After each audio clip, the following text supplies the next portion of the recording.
Mordecai requests Esther's help.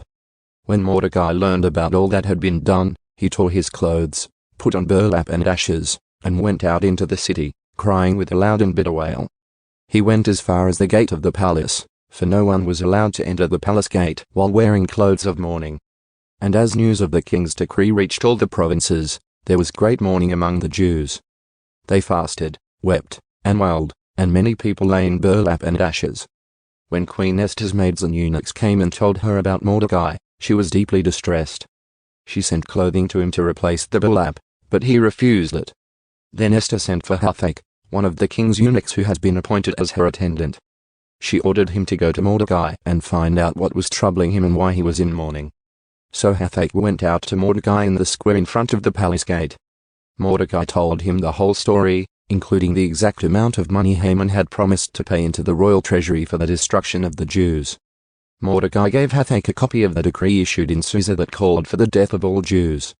He asked Hathach to show it to Esther and explain the situation to her.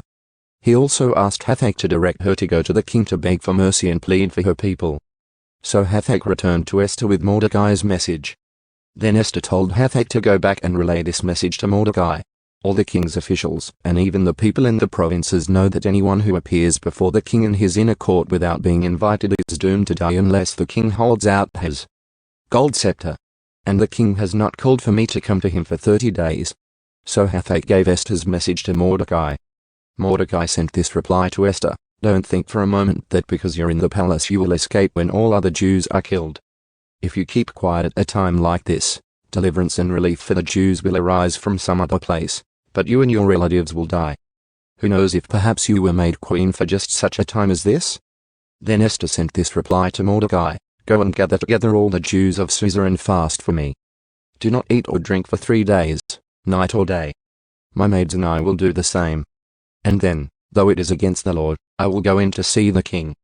If I must die, I must die." So Mordecai went away and did everything as Esther had ordered him.